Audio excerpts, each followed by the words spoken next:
Welcome to Spirit School. My name is Danielle Sarank, also known as the Squamish Medium. I am the host of your Spirit School, where I will share all the lessons and learnings that I have uncovered through my intuitive development and mediumship development journey. I am a professional psychic and medium, an intuitive teacher and mentor, and I look forward to walking alongside you on this journey. Hello, everyone, and welcome back to Spirit School. I am so excited to have my guest Richelle here, who is also known as the Angel Alchemist. And I first met Richelle back in 2017 when we discovered that we were both part of Kyle Gray's Angel Tribe together. And we're on Zoom video right now, so I'm blessed to be able to see her beautiful face, and I see the Kyle Gray images behind you. And I just have always loved and admired how passionate you have been about angels and about, I even just learned about dragons from you in your Instagram the other day. So I was like, oh, we got to have Richelle on. We got to have this conversation.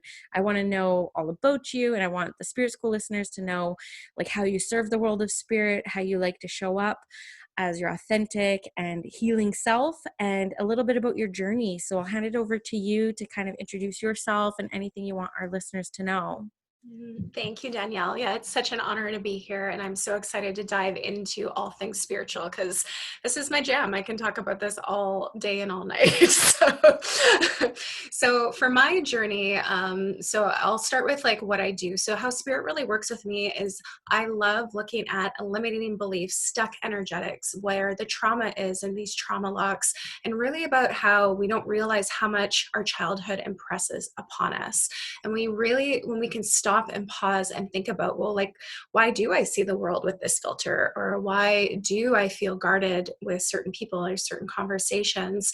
We really can open up to like a brand new reality when we're able to shift and bring some consciousness and awareness to these beliefs that just need to heal.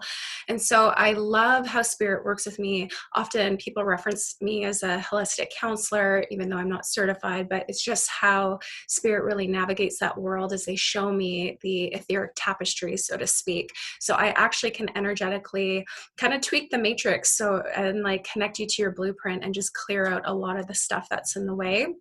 And like through the years, I've done this with the angels. I've done this through crystalline energies and dragons, which are phenomenal beings. And I've also had those moments where I'm like, am I crazy? Like, am I just like, what? But then I'm like in it. I'm like, absolutely, yes. So it's really been an honor to like dive into these realms. And the most efficient way I've now discovered to do this is through the Akashic Records. And so most of the time, I'll do the work through the field of the Akasha, and the record keepers are just so phenomenal at like really showing where the root of a situation or a problem occurs. And I love how people might think they know what it is, but then when we really get to the root, it has nothing to do with the current situation at all. It's just how they're currently navigating.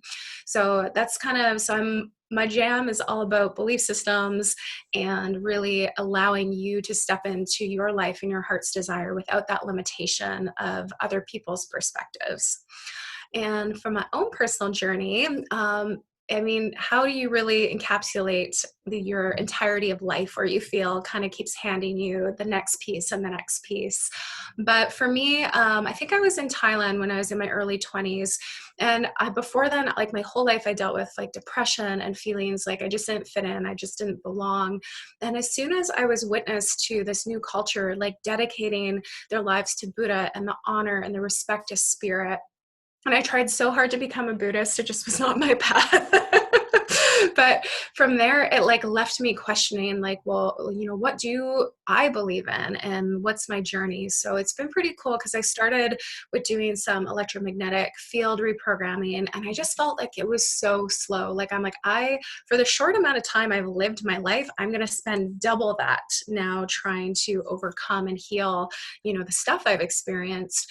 And so I think my seeking for the more efficient way has led me on my journey. So from there, it was was Reiki, and then Reiki, introduced me into the angels. And then the angels in the last year, they've been shifting. And I'm not going to lie, I've had a lot of grief with how they told me they're kind of stepping back, but they're not going away. I know there's a lot of fear based with that, but we really are in this time and this precipice of needing these new higher beings to step in. So more of the ascended master energy or crystalline angels are more coming in. So it's really letting go of these known notions of where we're at. And that's why I love the records, because the guides kind of led me to the records, and it has been the most efficient way for myself and my life. And I also have been honored because I'm in recovery. I've been in a 12-step program for 12 years, and I have been able to do so much more healing using the landscape of the Akasha. Like just all the trauma we have and we can get stuck in, really truly for me, it's like this work has allowed me to feel some normalcy, live a life that I couldn't even expect a possibility. Sometimes I have to pinch myself when I remember back just how deep and dark it was at times, and how these beings have constantly picked me up. So it's been a lifelong journey, and I know as soon as I think I've mastered it, I know there's going to be more and more. So I am definitely a student for life, but I also feel so honored and blessed that like this is part of my path. So, Yeah, and you're full time in your spiritual business, aren't you? right now I am. So I do work part-time as a flight attendant Right. because I love to travel. But I'm going to share with you. So I have a phenomenal astrologer, Andrew Smith. He's based in the UK. And I had a session with him in November. And so with all the COVID stuff that's been going down right now, I was kind of working the last couple of weeks of the flights before all the borders shut. And so I heard with such crystal clear clarity, you need to bring your computer to work today and re-listen to your session. And as he was talking, I'm on this flight. We were ferrying the flight down, which means no passengers are on board. We're just taking people back. And he told me, he's like, so you're going to have a death. He's like, you're in a Pluto transition. You're going to have death to your business career aspect. He's like, on and around Irish Day. What's that? March 17th. I was on the plane March 17th. And that morning we were told we were getting laid off. And Mm. he was just talking about, he actually pulled the book for people in my Chiron and like all the things in my chart. And he's reading to me from the book. He's like, if you don't believe me, he's like, these are the things that you were meant to do here. So I have taken that as a full spirit, like, let's do this. I'm all in. And it has been really beautiful just to see the support that's come from that. I already in such a short amount of time. I love that. And I don't think I've ever, though I've never had an Akashic record. So I'm going to book one with you after this because I've never had one. Me and Mel, we have another podcast called The Spirit Room. We were just talking about this week. I'm like, I can't believe I've never had one. I have a friend who's studying it. And every time we go to do a practice one, she's like, no, no, no, I'm not ready. I'm like, okay, okay, I'll just wait till you're ready. But I really want to have one. And so I have so many questions based off what you said. But out of all the readings I've ever had in my life, astrology has probably been one of the most accurate that I've ever experienced because it does come up with those specific dates. And I get an astrology reading every year too. And I can't believe how much the dates line up when people are looking at your transit years. And so I'm a big fan of astrology too. And I'll look into Andrew Smith because I just love astrology so much. But Yeah. I have a couple questions. If you'll, I love how you explained it. You have such beautiful language for your work, and that's so important because I think that the words that we select in this realm have vibrations to them. And I just have to say, as clairsentient, just like hearing you speak and using the words you use, my heart just like ignites. And I'm sure that our listeners are going to have the same experience. So, kudos to you for finding that language for yourself. And so when we talk about, I love how you talked about how the angels are saying, okay, things are going to be shifting for you. And that's probably a pivot for you spiritually as well, right? And so it's like, okay, we've done the angels. And then what's a crystalline angel? How come I haven't heard of that? Hmm. So basically, everything we've known up until now is transforming. So when we want to go look back towards, other people, because often when we don't trust ourselves, we're like, this has to be in a book somewhere. And a lot of the new wisdom that's coming in, it isn't written down. Like we are the wisdom keepers to bring this through. So from what they have told me, so the crystalline energies come from like the Orpheum realm. And so it's like the highest hierarchy of the angelics. But like the archangels, we usually are known for. But the archangels' roles are really changing right now, and they really want, like, for the collective, for people to stop kind of putting them in these boxes and needing them to show up in a certain way, because they can be even more impactful if we just allow them to be these energy and light beings. And really, right now on earth, we all know there's a lot of darkness, a lot of corruption that's coming into the light. So the crystalline energies that are coming in have this crystalline frequency, and I see them as these really massive pillars of light. They don't necessarily have the angelic shape, but when I tune into and ask where they come from, they still show me the angelic realm, but it's like a very high energy that's coming in. And so they're really just taking a stand to not only give like Mama Gaia a little bit of a break, but she's processing so much that she needs some extra support. So Mm. there's been, at the start of this year, there's been these crystalline anchors that have also come into earth, and they keep showing me they're navigating kind of around the equator line, but they kind of slowly spiral their way up. And so it's really allowing us to clear and purge a lot of, these belief systems and the hurt and the trauma we've held on to. So I know a lot of people feel like they're going crazy right now, or they don't really have that tangibility of like knowing what's going to happen after this, but we're kind of on this rapid healing process. And so the crystalline angels that have come in are just really holding that calibration so we can easier elevate and kind of ascend our energy to meet that. And so we're all kind of on this fast track right now of healing. And so that's kind of how they described it. I know more will definitely come, but I just see them as these massive pillars of light connected to the Orpheum. I love that. That sounds so fascinating. Because I'll be honest with you too. Like I've done Calgary's Angel Tribe now for 3.5 years. I'm certified. I'm on his website, all that fun stuff. But when I speak to the angels about the work, that what they've told me is like, you don't need to hang a shingle about this. Like we'll come through when it's necessary. And so I even felt a big shift in angel work even since 2016 when I started getting into it. So it's actually, I haven't thought about it that much. I just was like, okay, I'm taking angel stuff on my site because I find that they show up when there's real deep, intense healing needed. And so in that way, I felt that kind of shift happen too within the past 2 years. So fascinating, fascinating, fascinating. Thank you for explaining that. About the Akashic, because I'm very new to kind of like understanding it. So you talk about bringing up some like childhood wounds that may be keeping people from living their most fulfilled lives. Now, do you also delve into past life when it comes to the Akashic? Because I know you can access those as well. Or do you just stay within the realm of this experience? So for me, absolutely. So I won't do a past life regression session. I used to, but I find so many people attach onto I was this in a previous life as kind of this escape mechanism. So though I know its importance and its work, but our past lives, and also if we're going down the rabbit hole like of quantum physics, our parallel lives, which are simultaneously being lived, they all can impact us here and now. And what I love with the Akashic field is that if there is a past life block, the guides will bring me to it. Sometimes I need to bring conscious light and share that. Other times they just say, you have a past life connector. Are you ready, willing, able to let that go? So it's really beautiful. Like I really have to trust and surrender and let them lead the way, because that's the thing. They know, like they witness these souls evolve, and they can see all the timelines and time frames. So they are the ones I just allow them to navigate through.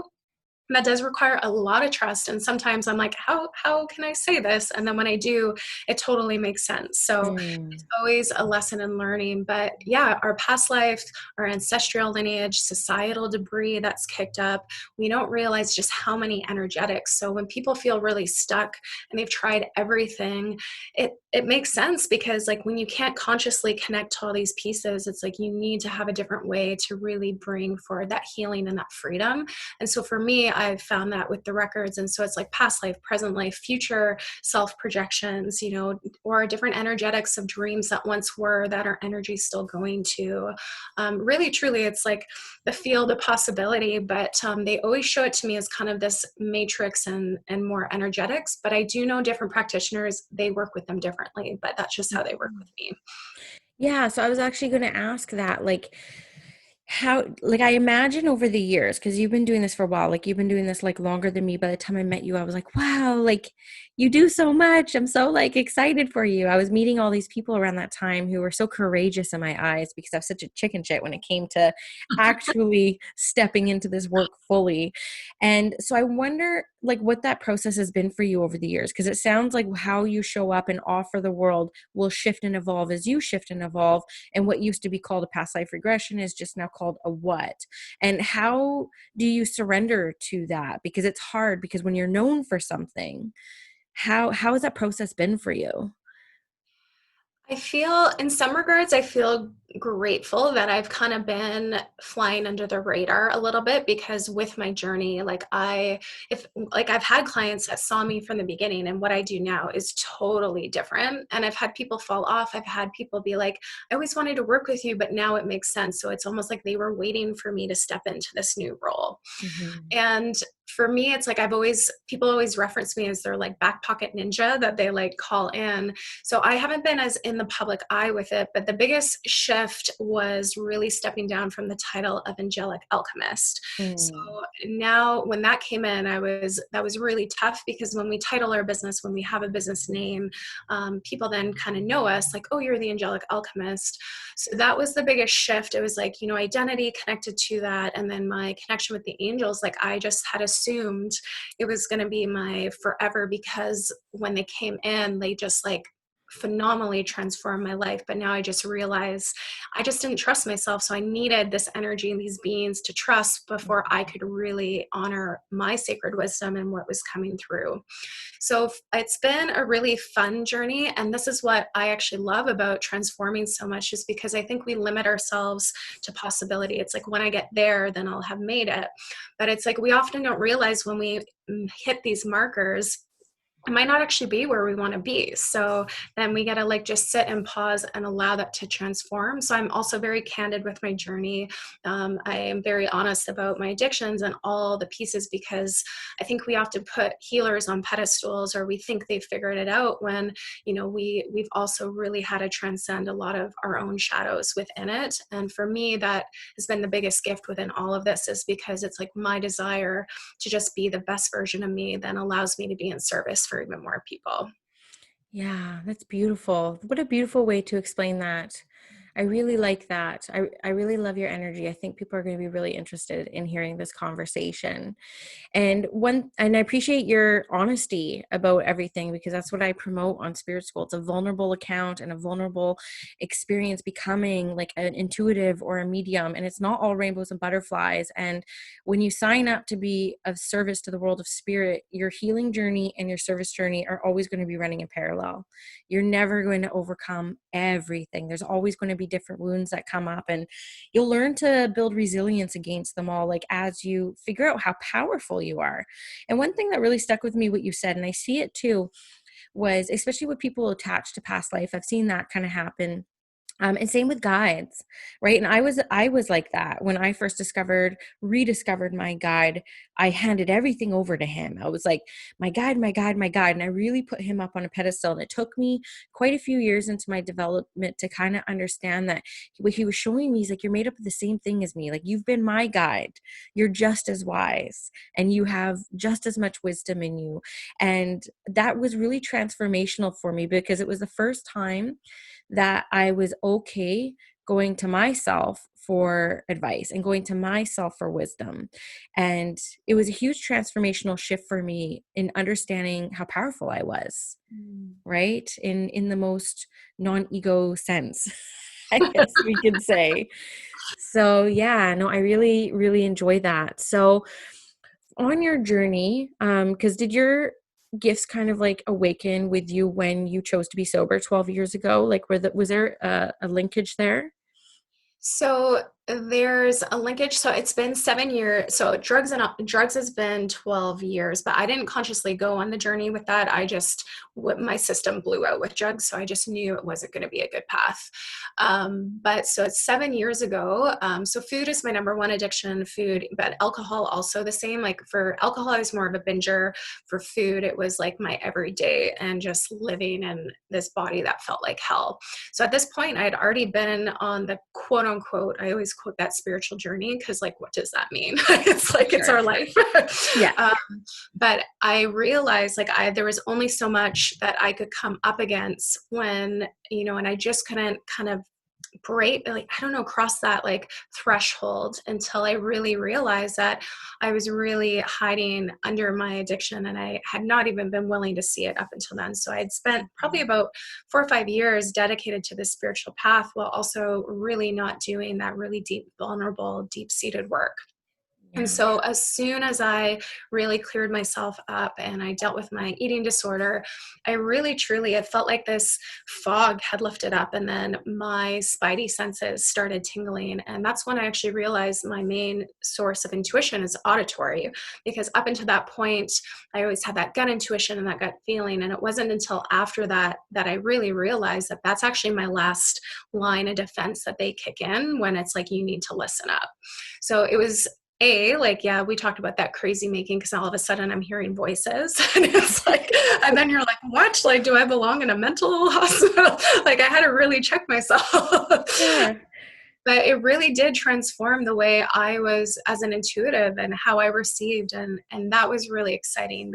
And it also gifted me that space when you do face those moments of relapse potentially. And it's like, it gave me that clarity of, the other side and how good it could be, like continuing on with that journey. I love that. I have an addictions past as well. I don't talk about it very much, but I'm not a binger. I'm an everydayer. Like I'm a ride or die. So it's like I was never the smoker that could just smoke on Fridays. I was never the drinker who could just have one glass of wine on a Saturday. I was like, no, every night at 5 o'clock, I need to have, like, I'm just that like OCD about it. And food too. I have a big food addiction as well, which I'm still uncovering constantly. So I appreciate you being really honest about that too. And so another thing I really wanted to ask you was, last week I recorded this episode, which was very popular, and I hadn't received much more messages from anything else I've ever done than this episode. And it was titled, like, when do you know you're good enough? So like, Mm. when did you reach a point in your development where you're like, I just need to get out there and serve? Right. And that over trumped the fear and the doubt. So like, what was that experience for you when it came to like fear and doubt? Is it now? Should I be doing this, et cetera, et cetera? I feel like that in itself, it's been an evolution, because I remember the very first time I went to a networking meeting where I was getting that internal nudge, like, you need to connect with people in this realm.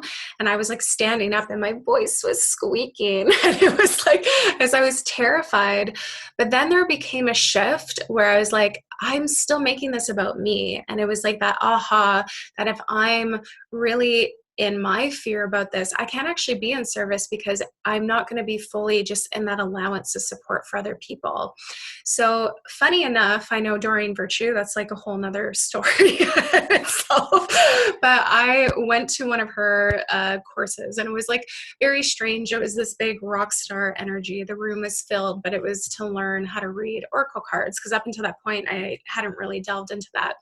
And out of that, it was there just something clicked after that. And her advice that I took from this whole day thing was like, it's just blah, just let whatever's coming in, just say it, like just explain it.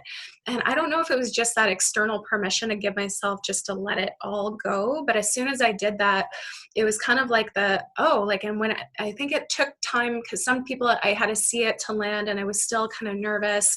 But then the more, when I realized, the more truthful I could be, or the more I just allowed what I was experiencing to support people come through, it was just so clear to me that spirit was guiding the whole way. And it wasn't until I think my retreat, even 2 years ago, where I fully showed up for these women, and I had to really hone this space of integrity and hold the energy for what I wanted. Because I go deep with my stuff. Like, my stuff isn't like a light kind of 101. It's like, we're showing up. This is soul work. Like, this is shadow and messy, but elation and beautiful. And it was after that where after the weekend, I just cried, because I just was like, this is where I'm meant to be. And I was able just to put my stuff aside the whole weekend. So when that desire for me of being in service, I have to remind myself, like, it's not about me. It's like, I'm here to use my voice, to use the tonality of how things come through me. And I ended up realizing it's a disservice to make it about myself. And so was that shift of just knowing that it's like, as many people as I can help, like, I'm so honored to be in that realm. And that was like a really big shift for me to show up, is just that focus on other people. Yeah, that's beautiful. And that's one thing I tell a lot of my students too is before you go into a reading, you get really nervous, but what, right? And so I have to remind myself of that before every single reading. I say, this is not about me. I get my ego to just take a seat on the bed because I always do my readings in my bedroom. I love my bedroom. It's my favorite room in my house. And then I just say, how can I serve today? And so it's a beautiful mindset to have. And that's one thing a teacher said to me once: when in fear, fall into service, right? Mm. Just fall into service. And every time you'll be cared for, you'll be taken care of, and you'll be allowed to take care of others. And I saw that you did retreats, and I thought that was really cool because I feel like that's kind of like a next step for me. So I'll probably hit you up when it's time. And it's like, I was hoping to do one in fall, but given, the recent states, I'm like, I'm just not going to plan anything right now. Right. So I love that. And I wanted to ask you about your clairaudience too, because when I have clairaudience, it's always my own voice. And then Mm. I'm able to actually discern the energy difference between my voice and spirit's voice. But I rarely hear like not an external voice, but like another voice. So with yours, you hear different tones and everything like that with your clairaudience? Yes. So when I first started, like, this is when I was like, that was when they first started coming in. Archangel Michael was the very first voice that I consciously knew was not mine. And it was big and booming and masculine. And when I tune into the clairaudience, it always feels like it's coming kind of from the back of my head. So it feels Mm. very different. So if I'm talking to myself, I normally feel it more in the forehead. But when there's guidance, I kind of feel it around the ears and towards the back of the head. So now I don't need them to filter in that way. So I won't necessarily receive auditory kind of nudges like that. But that being said, I did have a session the other day where they made me talk like a Southern belle because, and my client was like, oh my God. And it was just such a connector for her. So they often, when they now use the tone or they use accents, I know that it's to pay attention to because it's part of it. But now Mm. that I have the trust with them, I always set the intention that whatever is to come through is in the highest and greatest good. So I don't necessarily need them to create or shift the voices. I can tell the energetic dissonance basically with it now. I love that. I love that. And I have such a hard time describing it to people when I say, when I receive mediumship information, it comes from behind me. And when I'm picking up more psychic information, it's coming from in front of me. And so I love hearing somebody else actually talk about that discernment, because I'm like, am I crazy? Like, am I like micromanaging my abilities here because I'm so detailed about it? But I love it. I mean, you're totally my girl. I'm so glad to hear somebody else explain it like that as well. I love it, love it. Very cool. Like I figure like I'm more clairsentient in the way where I take isms, like my whole body moves the way that their loved one moved, and I do things with my hands that they used to do. Like it's just a very physical experience for me. But Mm. I've been messing and bringing in that clairaudience a lot more since I started doing group events earlier this year. And it's been a lot of fun. I really like the clairaudience. I think it's like a lot of fun. And it does require like trust and faith, right? Yeah. Yeah. So very cool. So, God, I could talk to you forever, like without a doubt. But I do want to talk about the dragons because, well, there's a couple things. One, I want to go back to where you talked about, because I don't know a whole lot about quantum physics. Like I'm still so like I'm only 7 years into like my own development journey, so I have so much more to learn.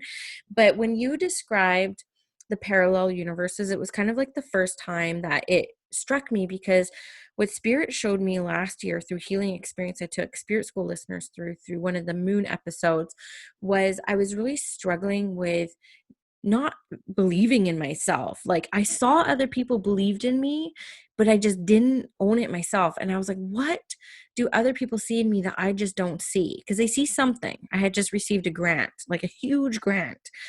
And when spirit got me to sit down, they got me to talk to a younger version of myself. And it was the first time that I didn't believe in myself when I was like 7 years old. And even recently, I took my class last week through a guided meditation where spirit had me put all their past versions of themselves in front of themselves. And when you said that, I was like, that's what's happening. There is this parallel kind of universe. This is why we can talk to the versions of ourselves that had once lived. Okay, I'm butchering this explanation, but literally, it makes sense in my head and I'm having a hard time saying it. But it's like, of course, we can talk and heal to the past versions of ourselves because they're still active. They're still here. Does that make sense? Yeah, Maybe you absolutely. could describe it a bit better than me, but I'm like, something's just clicking for me. That's why I'm saying it like this. I'm going to see if I can ask for a divine explanation because quantum physics just blows my mind. But how it's been described with me is that at any given moment, there's all fields of possibility. So back in the day, I had the opportunity to choose to either become a flight attendant or I was offered a scuba diving internship in the Florida Keys. So in two different parallel lives, both of those were realities. Just in this consciousness, I'm aware of what's going on here and now. And Mm, the beauty of it is when we take responsibility for a healing, we then get to clear those other timelines. So now, when I really connect in with my internal wisdom and self, I always ask to meet my highest soul self because she already knows, like, she's living in that highest timeline potential. So she can help navigate and shift and guide me. So it's like I often see, like, when they show me like the quantum field and they'll show me like different people, but in different states and like with different jobs and like emotions. And, at the same time, it's like we're all possibilities and potentials in every given moment. It's just what we're tapping into and what our soul is. And so so even with past lives, they often just describe it as a parallel life because that's still within the plane of existence. Because as a mm, soul, we're infinite. We have all the experiences as one within us. It's just because we're consciously connected to the here and now and our experience is consciously connected here and now. And that's when it gets like, this is even with my own mind, like they'll explain things to me just so I can understand it, but I know it's probably just like a portion of the like possibility within I it. know. Well, and me sitting here talking to you, like I feel like I'm talking at like a grade 1 level and like you're talking like at like a grade 12 level. I'm like, I have so much to learn. So much to learn. And I love it. And I feel like one of the things, like when I first came out as a medium, people kept coming to me and like wanting me to tell them what to do with their lives. And I hated that. Like it was the worst energy. It was like, I'm like, why are you giving me all your power? It feels icky. Like you got to decide what you want for your life. I can come up with why you want to give me your power. Like I can tune into why you feel disempowered to make this decision yourself. Right.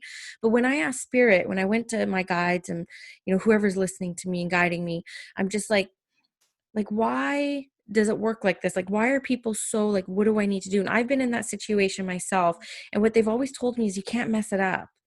Like you can't make a wrong decision. Like you can make a decision that leads you here and a decision that leads you here and a decision that leads you here, but none of them are wrong.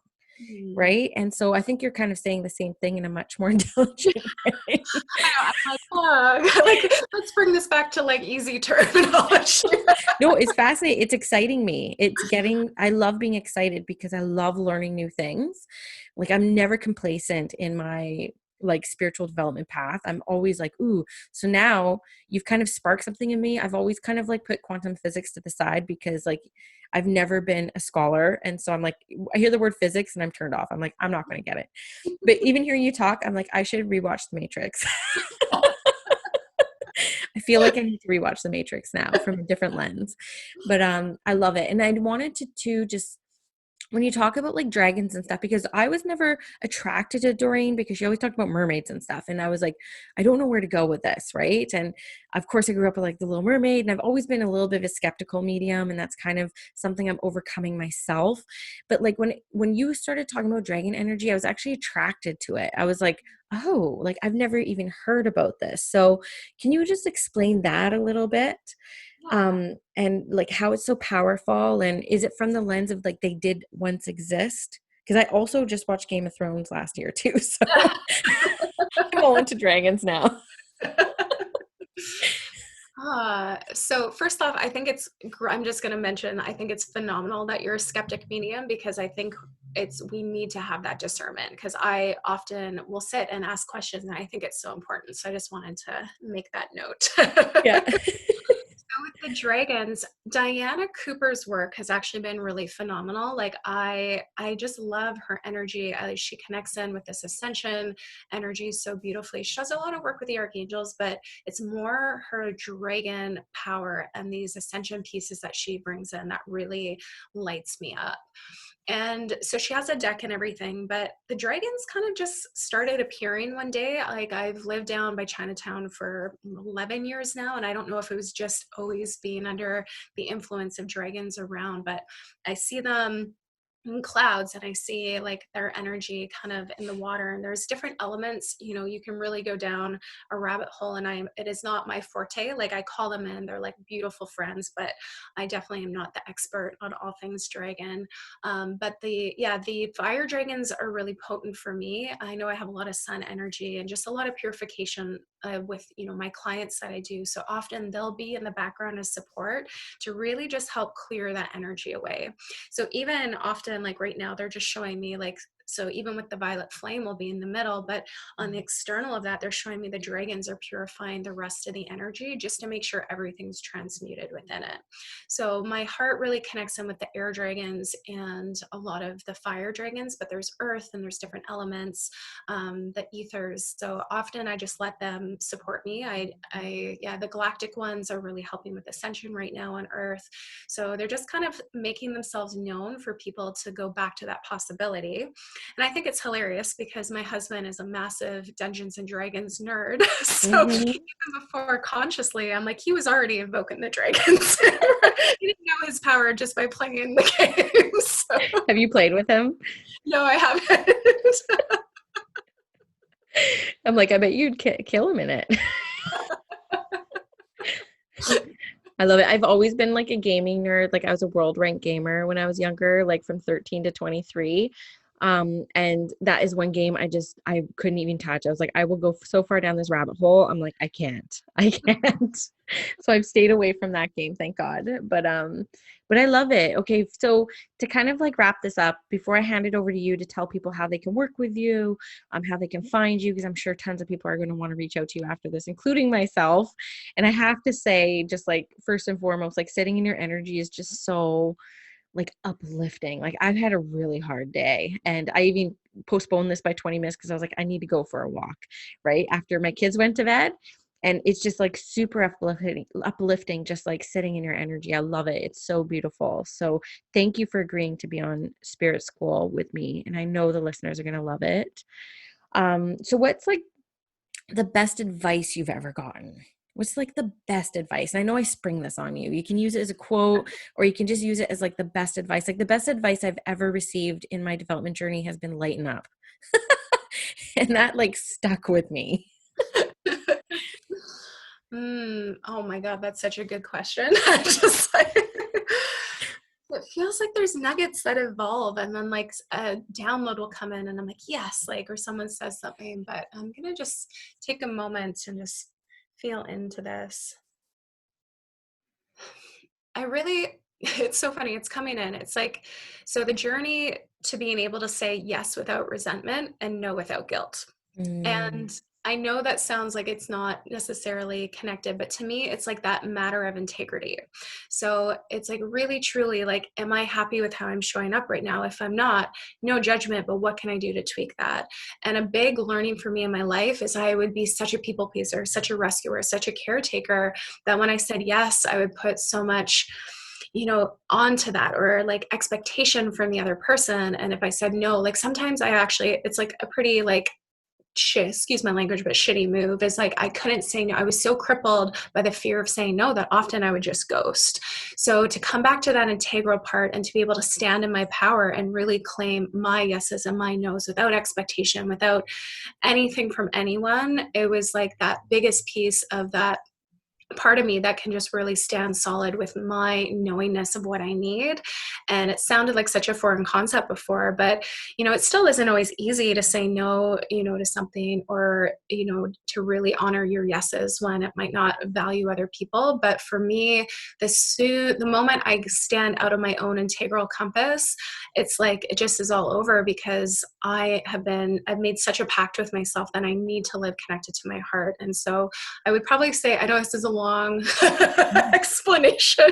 But I would probably say for me, it was like just that ability to say yes without resentment and no without guilt. I love it. I think that's fascinating. And I wrote it down because I liked it that much. Cool. Okay, so how can our people find you?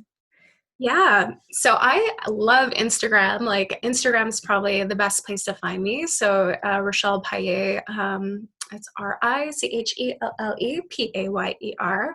My website's richellepayer.com. But mainly I find like Instagram right now is my jam. Like I just love the visual. I've been doing a lot more IGTVs right now just to really help people light up. I am hosting a retreat in the craziness of this all, but the timing is going to shift, I think, until more end of June. But I'm hosting a Soul Evolution retreat. It's really about activating our hearts and ourselves, and it's kind of rebelling against society, because if we can live our life on our own terms, like that is like the ultimate rebel role. So I love that the guides wanted to bring that in and really bring in support even with these times of uncertainty. And then also I will be launching, if you tune into my Insta, I will be launching a 9-month ascension program for the light body. This was such a big download that came in last year. I hosted a program to help people tap into their intuition, but this year it's just really about helping people navigate the energetics that are happening right now. So that's going to be launching and starting off in May. All the back end stuff, this download just came in so hard, so I'm just putting that all together. Mhm. Yeah, there's lots of really fun, exciting things on the horizon, and I just can't wait to share them. So yeah, I would be Awesome. honored to tune in, and I yeah. love that. And for the people listening, I'll have all this in the show notes. So you can just like click to her profile, click to her website, click to everything that she's got going on. And I highly recommend it. You will love her energy as much as I do. And I'm sure people just like feel it while they're listening too. So I really appreciate your time and energy coming on and blessing us here at Spirit School.